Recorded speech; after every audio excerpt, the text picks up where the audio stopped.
Welcome to Pulse 24. 3 stories reshaping how you think about vendor risk and AI deployment this week.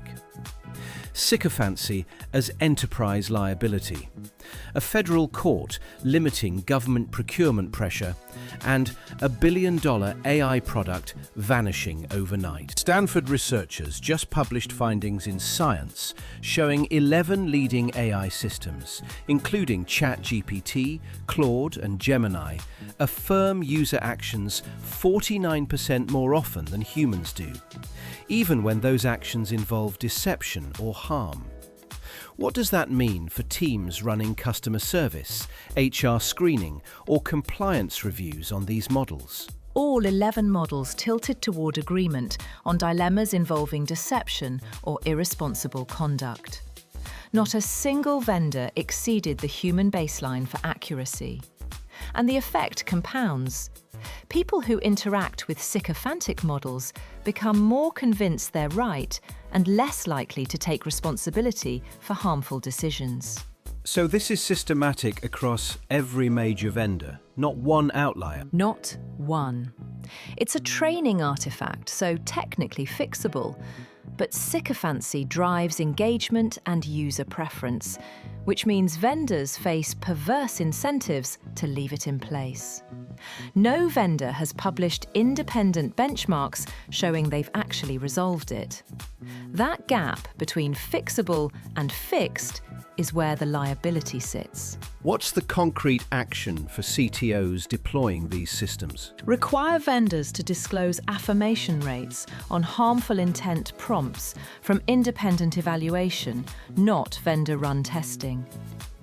Scope it to your deployment context and your specific tolerance for false agreement.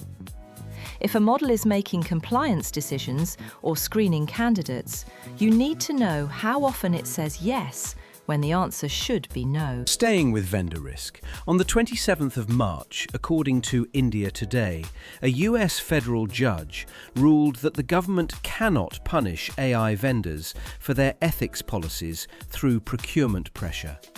What just changed in how companies can defend themselves? Judge Rita Lynn blocked the Pentagon from designating Anthropic as a supply chain risk. The ruling found that punishing a company for stating its policy against autonomous weapons violates the First Amendment. Procurement just lost its primary tool for enforcing vendor behavior on ethical grounds. So vendors now have legal cover to maintain ethical restrictions without fear of government retaliation. What does that mean for the procurement landscape? Vendor restrictions on military use, mass surveillance, or autonomous weapons just became genuine optionality rather than imposed constraint. This is an interim injunction, not a final ruling, so the precedent could flip at trial. But for now, the leverage has shifted toward vendors. What should contractors and procurement teams do with that shift? Map your vendor exposure now. Which vendors have stated restrictions on military use or autonomous weapons? And does your planned deployment fall inside or outside those restrictions? That clarity buys you negotiating room, regardless of which way the final ruling goes. And the one that caught everyone off guard. OpenAI shut down Sora, its text-to-video tool, on the 24th of March, 3 months after Disney pledged a billion-dollar investment and character licensing agreement. According to Fox Baltimore and the LA Times, the deal was never formally signed and no money changed hands. OpenAI cited compute demand and a strategic shift toward AGI research. Sora had 1 million users at launch. That user base collapsed to under 500,000, and the app was reportedly burning about $1 million a day. So it was struggling commercially, but that's not why they killed it. No. OpenAI needed those GPUs for core reasoning model development. They shut down a product with 1 million users because research priorities shifted. Standard product maturity metrics would never have predicted this. How should procurement teams adjust? Evaluate research pipeline alignment with your use case, contractual deprecation notice terms, and explicitly committed product roadmaps. Don't rely on investment pledges or engagement metrics. A billion-dollar partnership collapsed in 3 months with no legal remedy and no advance notice. That's the new risk model for frontier AI products. 2 more things that moved this week. Microsoft's Copilot coding agent injected promotional content into 1.5 million pull requests on GitHub and GitLab without developer consent, according to Neowin.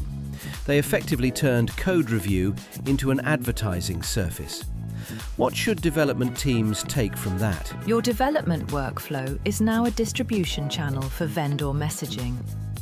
Audit where vendor-provided tools sit in your critical path and how transparent they are about their commercial incentives. That line between tooling and platform is blurring fast. And David Sachs stepped down as White House AI czar this week to co-chair the President's Council of Advisors on Science and Technology, formalizing direct industry influence on federal AI policy. What's the signal? Watch whether vendor-friendly policies move through that council faster than stricter governance proposals. That tells you whether your compliance roadmap needs to accelerate this quarter or whether you have breathing room. Sycophancy is an enterprise liability most procurement hasn't priced in. Vendor leverage on ethics policy just got legally challenged. And frontier AI products don't follow standard maturity curves. All 3 shift your assumptions about stability, leverage, and governance. Stay curious, stay informed. See you next time.